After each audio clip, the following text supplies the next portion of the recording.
The next day, despite Obinna's warning, over breakfast, Nicholas made his intentions clear.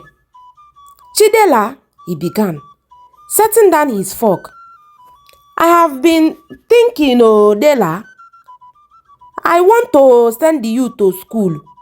You have a lot of potential that if you don't go to school, it will just lost like that.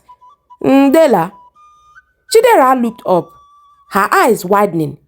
Nicholas, you do? Yes, Dela, he said, smiling. Education is very, very important to Dela, and you deserve the best. I have promised myself that I will train you in the university. I will enroll you in a very good university here. You will live here with me, and I will take care of everything, your fees, your book, and everything you will need that will make you very comfortable in school. Tears welled up in Chidera's eyes. Though this moment, they were real. This was more than she had hoped for. Nico, I don't know what to say. Thank you so much. May God bless you, Nico. He reached across the table and placed a reassuring hand on hers. Don't thank me, Dela. Just to promise me that you will work very, very hard to make me very proud. Dela, I promise you, Nico, she said, her voice filled with conviction. And there is one more thing, Dela, Nico added, his tone softening. I see future in you, Dela. I like you very, very well. I want to be more than just someone that is helping you, Dela. I want you to be my fiancé, so that when you finish school, me and you, we will marry. I don't know what you think, Dela. Chidera was taken aback. She hadn't expected this so soon, but she quickly composed herself and smiled. I'd be honored, Nico. I like you too. I like you so much, Nico, Chidera said. From that day on, Nico showered Chidera with love and attention. He spared no expense in making her comfortable. He bought her designer clothes, jewelry, and the latest gadgets. Her room was furnished with everything a young woman could desire. A wardrobe full of expensive outfits, and even a personal study area. Whenever Nicholas was home, he made time for her. He took her to good restaurants, expensive ones, introduced her to his business associates, and ensured she was exposed to the finer things of life. You are the most beautiful woman, Dela. Oh, Emaka, Nico would often tell her, his eyes filled with adorations for Dera. Chidera, though grateful for his generosity, sometimes found his attention overwhelming. Still, she played her role perfectly, always smiling and acting appreciative. Under Nico's guidance, Chidera enrolled into one of the Lagos top universities, where she quickly adapted to her new environment. Nico's love for her only grew stronger. He proudly introduced her to friends and spoke of their future together. I can't wait for the day I will call you my wife, Dela, Nico said one evening as they strolled through the garden. Chidera smiled faintly, nodding. Me too, Nico, me too, she replied, though a seed of doubt had begun to take root in her heart. Despite Nico's devotion, Chidera sometimes felt embarrassed by his lack of polish. His heavy Igbo accent and unrefined manner stood out in Lagos elite circles, and she often worried about how people perceive them. For the moment, she kept those thoughts to herself, enjoying the luxury and comfort Nico provided. For the first 3 years of Chidera moved into Nico's home, life seems perfect for her and for Nicholas. Chidera quickly adapted to the luxury Liko provided and enjoyed every moment of her new life. Her days were a blend of attending university classes and coming home to the comfort of a mansion, where everything she could ever want was at her fingertips. Nicholas doted on her endlessly. He often drove her to campus in one of his luxury cars, leaving her classmates envious. He took pride in her progress at school, regularly asking about her studies and celebrating her academic achievements. How is school going, Mom? He would ask over dinner, his eyes filled with affections for Dera. It's going well, Nico, Chidera would reply, flashing him a grateful smile. Thanks to you, I have everything I need to succeed. He would bam at her response, his chest swelling with pride. That is all I want to Dela, to see you succeed and be very, very happy in life. That is all I want. And thank you too for paying attention because you are very, very intelligent. I can see, Dela. God will bless you too, oh. Although Chidera played the role of a grateful fiancé perfectly, cracks in her feelings towards Nico began to show. While she appreciated his generosity, she couldn't ignore the growing embarrassment she felt about his lack of refinement and heavy Igbo assets, especially when compared to her new friends and the young Polish men at her university.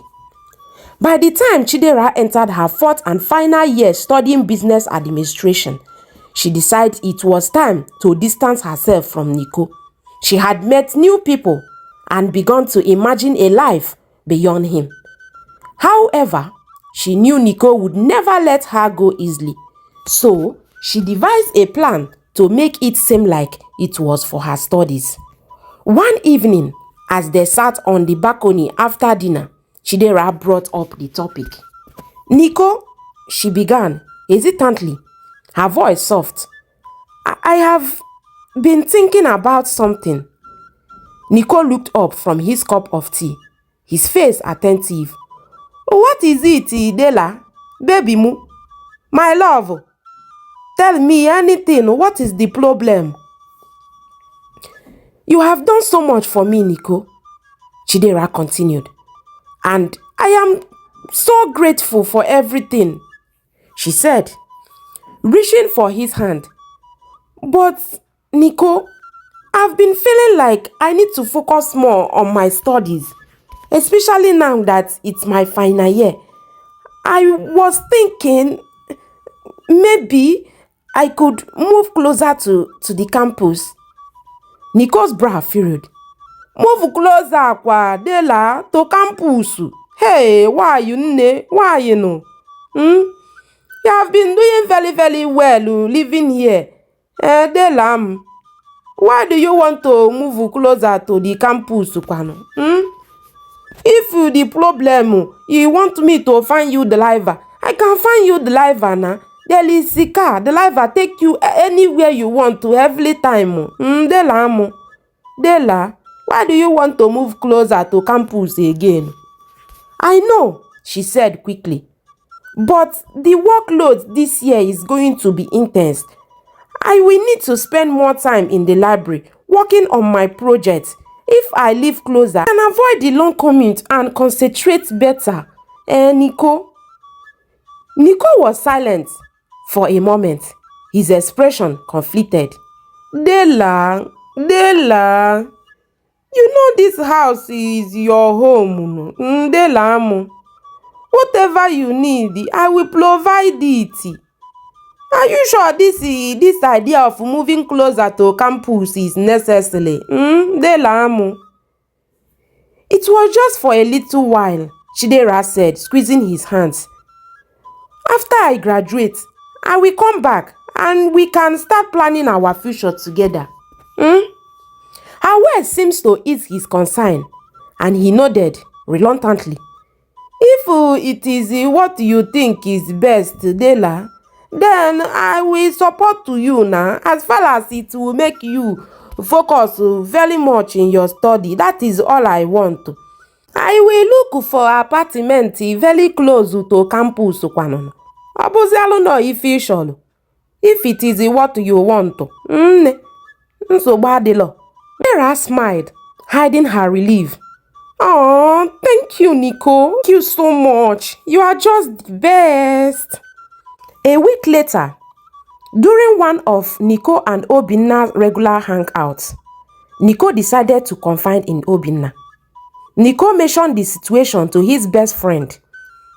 They were sitting on the patio of private lounge, enjoying drinks and the cold Lagos breeze.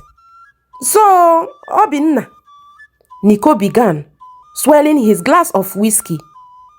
Chidera said she want to move closer to campus for her final year.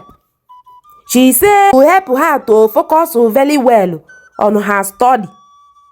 Obinna, who had been scrolling through his phone, looked up sharply. She want to move to where? He asked with surprise in his face. Just like that? She wants to move out? Nico. Yes, Nico replied. She said it is for her education. It will help her to focus to very well. Obinna. That is what Chidera said. Obinna leaned back in his chair, a skeptical expression on his face. And you believe her? He asked. Nico frowned. Why would I not believe her now? I will believe Chidera. She's always been very, very serious with her study. Obinna sighed, setting his glass down. Nico? How many times did I call you Nico? I don't mean to be harsh, but you are trusting too much.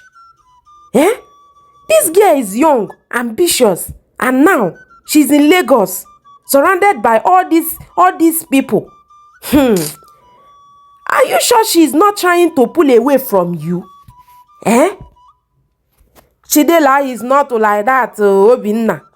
Chidera will not do something like that, Nico said firmly. She's very grateful for everything I have done for her now. No. Chidera will not do something like that. Gratefulness is not love, my friend. Obinna countered. Look, I warned you from the beginning. You have invested so much in this girl without securing your place in her life. She knows you love her. She knows you love her so much. And she's using that to her advantage. Nico, don't regret this action of yours. Obinna, that is enough. Biko kwanu, that is enough. Nico said, his tone defensive. I trust Chidera.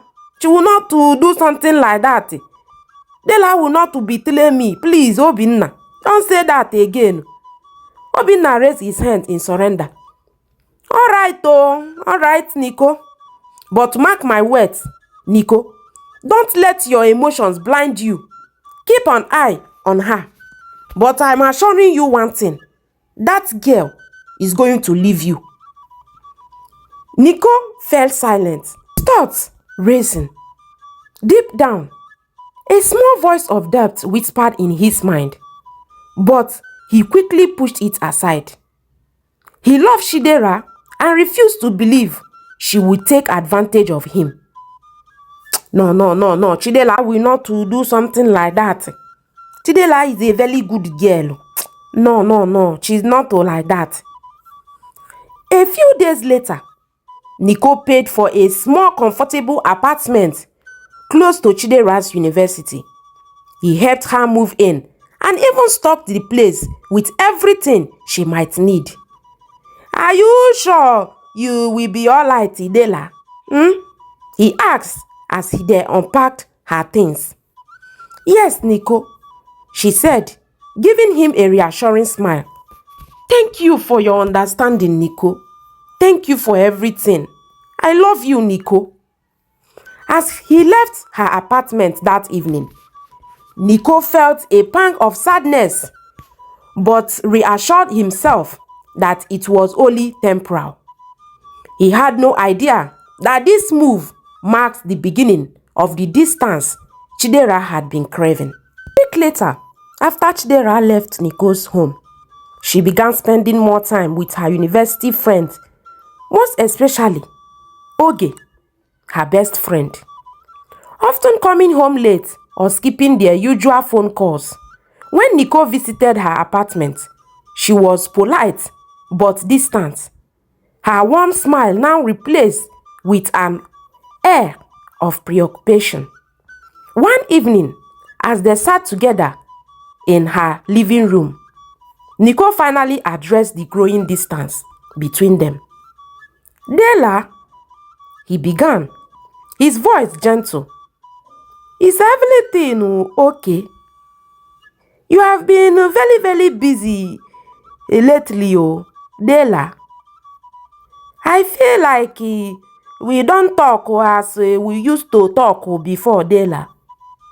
Chidera looked up from her phone, startled. "Oh, I am sorry, Nico. It's just my final year. It's been so hectic with projects and group work. It's not easy, Nico. I understand Dela. I understand that. Nico said, his eyes searching hers. "But I can't help but to feel like something have changed between us, Dela. Are you happy? Are you sure you are okay?" Of course, Nico. I am happy," she said quickly, forcing a smile. "I am just overwhelmed with everything. Once I graduate, things will go back to normal, okay?" Nico nodded, though her words did little to ease his concern. He wanted to believe her, but the nagging doubt in his heart refused to be silenced. As Chidera's final year progressed, the divide between her and Nico only grew. She began attending events with her best friend, Oge, often posting pictures on social media with captions that hinted at a life far removed from the one Nico had given her. Meanwhile, Nico continued to shower her with love and support, determined to keep his promise to help her succeed. But he couldn't ignore the lingering question in his mind. Am I losing Dela?"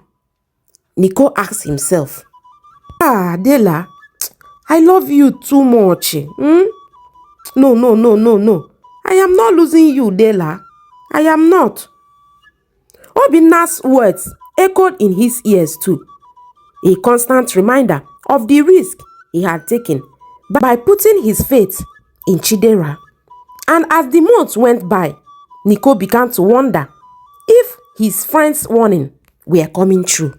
The week that followed, Nico felt a renewed sense of pride as he prepared his home for his nephew, Christian. Christian was the son of Nico's late elder brother, and Nico has taken it upon himself to ensure the boy had every opportunity in life. After completing medical school in Nigeria, Christian had received a scholarship to pursue his master's degree in the UK. Following years of hard work and practice abroad, Christian had decided to return to Nigeria to open his own hospital. When Christian called to inform Nico of his return, Nico was overjoyed.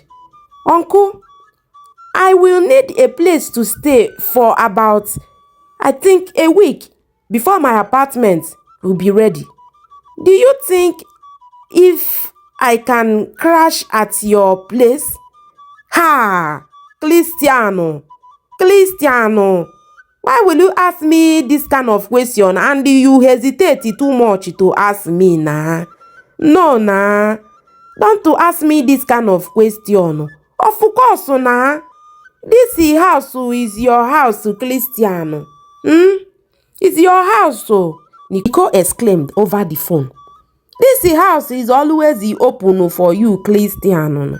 Stay as long as you want. Even if you want to stay with me forever, you don't want to look for your own apartment. No problem, Cristiano." When Christian arrived, Nicholas couldn't hide his pride. The young man had grown into a confident and accomplished individual, carrying himself with the pose of someone who have seen the world. Hey, Cristiano, look at you, Cristiano. Cristiano of yesterday, Hey, Nicholas said as he welcomed him into his sprawling mansion. You have become a very true gentleman, oh, hey, Cristiano. Thank you, Uncle, Christian replied, embracing him warmly. It feels good to be back home. For the next week, Christian stayed at Nicholas' house, settling into his life back in Nigeria, finalizing details for his hospital.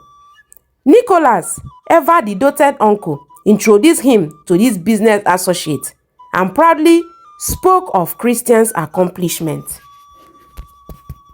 Hi, you have done very well for yourself, Cristiano, Nicholas said one evening over dinner. Your parents will be very, very proud of you, Cristiano.